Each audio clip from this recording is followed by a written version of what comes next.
अस्सलाम वालेकुम guys. Welcome to cut up science channel. आज हम आरएसटी का सिलेबस, रिमेनिंग सिलेबस की आउटलाइन देखेंगे। मतलब second year MIT second year का ये सब्जेक्ट है, ठीक है। यूएचएस के मुताबिक जो सिलेबस है, मैं आज उसकी बात कर रहे हैं हम, ठीक है। सेक्शन 1 और 2 हमने पिछली वीडियो में डिस्कस कर लिया था। जब सेक्शन 3 की बात करेंगे, सेक्शन 3 में है रेडिएशन प्रोटेक्शन। मतलब कि सेक्शन 3 रेडिएशन प्रोटेक्शन जो है ना, एमआईटी में बहुत ही ज़रूरी है। मतलब कि ये आपके second, third and fourth year तक की आपके साथ चलेगा। मतलब कि बहुत ज़रूरी है। वाइवा में क्वेश्चन एग्जामिनर के फेवरेट होते हैं, और क्या कहते हैं, सब्जेक्टिव में भी बहुत फेवरेट होते हैं, ठीक है। इसके एमसीक्यूज़ भी बहुत आते हैं। इसके फंडामेंटल प्रिंसिपल रेडियोलॉजी, मतलब कि रेडियो बायोलॉजी मतलब कि होती क्या है, मोलिक्यूल्स क्या होते हैं, ह्यूमन बायोलॉजी क्या होती है, लॉस पढ़ने हैं इसमें हम। फिजिकल फैक्टर इफेक्टिंग क्या होते हैं, रेडियो सेंसिटिविटी किसको कहते हैं, radiation dose response relationship, radiation dose response relationship बहुत इंपॉर्टेंट है।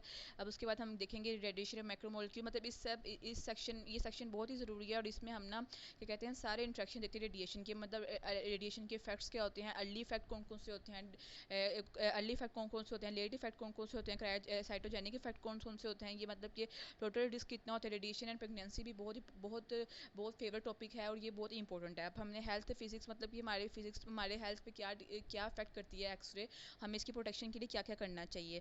अब आगे design of radiographic imaging facility, मतलब कि रेडियोग्राफिक इमेजिंग है तो हम उसकी क्या कहते हैं, डिज़ाइन हम कैसे करेंगे। ये जो कहते हैं रेज हैं, वो दूसरों के लिए हार्मफुल ना हो, जो वहाँ पे परफॉर्म कर रहे हैं और जिनके ऊपर परफॉर्म हो रहा है उनके लिए कैसे, उनको हम कैसे इसके इफेक्ट से बचा सकते हैं। अब हमने डिज़ाइनिंग को प्रोटेक्शन, मतलब कि हम बैरियर्स लगा सकते हैं। हम जो एक्सरे रूम है, आपने ज़्यादातर देखा होगा हर हॉस्पिटल में बेसमेंट में होता है, क्योंकि इसकी रेडिएशन बहुत हार्मफुल होते हैं, क्योंकि ये आयोनाइजिंग रेडिएशन है। इसलिए हमें इससे बचने के लिए बहुत सारे करने पड़ते हैं, प्रोटेक्शंस करनी पड़ती हैं। फिर हमने देखना हमें देखा होगा कि हर के लिए, ह्यूमंस के लिए, लेकिन अब हमने उससे फ़ायदा भी लेना है, बेनिफिट्स भी लेना है, हमें डिटेक्शन करना है डिजीज़ का, डायग्नोसिस भी चाहिए, वो भी ज़रूरी है हमारे लिए। तो हमने एक डिजीज़ के बचने के लिए, तो पेशेंट्स के बचने के लिए, तो हमने उसको हमने उससे बचने के लिए हमें क्या क्या करना चाहिए। पेशेंट डोज कितनी होनी चाहिए, मतलब मिनिमम डोज होती है पेशेंट की, उसकी एक वैल्यू होती है, ठीक है। हर पेशेंट के लिए ना मतलब कि पेशेंट डोज होनी चाहिए, ऑक्यूपेशनल एक्सपोजर, मतलब रेडिएशन रिडक्शन कैसे करनी चाहिए पेशेंट डोज में। उसको अननेसेसरी नहीं देना चाहिए। मतलब कि अगर एक दफ़ा सही नहीं हुआ तो हम दोबारा करेंगे, दोबारा ठीक नहीं हुआ तो हम तीसरी दफ़ा करेंगे। इसलिए हमें पेशेंट को इसलिए हमें एक दफ़ा ही करना चाहिए, और सारे सारे फैक्टर्स को अपने अपने एक नज़र रखते हुए हमने एक दफ़ा ही करना चाहिए। अगर वो बहुत ज़्यादा ज़रूरी है तो हमें सेकंड करना चाहिए, क्योंकि पेशेंट्स के लिए बहुत हार्मफुल है, इसलिए हमें इसका ध्यान रखना चाहिए, ठीक है। अभी इसके लिए जो रिकमेंडेड बुक्स हैं, हम यहाँ पे आप देख सकते हैं लिखी हुई, radiation sciences for technologies by the बुशोंग।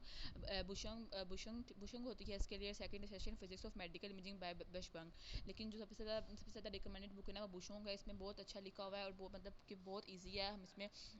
आप एक दफ़ा इसको बुक को देखेंगे तो आपको पता चल जाएगा, पढ़ेंगे तो आपको पता चलेगा इसमें आसान लिखा हुआ है, और मतलब कि कॉन्सेप्ट के मुताबिक लिखा हुआ है, बहुत अच्छी समझ आती है। इसमें जो फर्स्ट 5 चैप्टर है ना आरएसटी के, वो मतलब कि वो जो है ना बहुत इंपॉर्टेंट है। अगर आप फर्स्ट 5 चैप्टर कर लें तो आपका मतलब 50% पेपर हो जाएगा। एमसीक्यूज एससीक्यूज वगैरह और शॉर्ट क्वेश्चन एमसीक्यूज एससीक्यूज हो जाएंगे, ठीक है। क्योंकि फर्स्ट 5 चैप्टर बहुत ज़रूरी है, और आप इनको अच्छी तरह पढ़ेंगे तो आपको समझ आ जाएगी। और कोई भी क्यूरी हो तो आप हमें कमेंट सेक्शन में बता सकते हैं, और हम एज सुन एज पॉसिबल आपके क्वेश्चंस का आंसर देंगे। ओके, अल्लाह हाफिज़।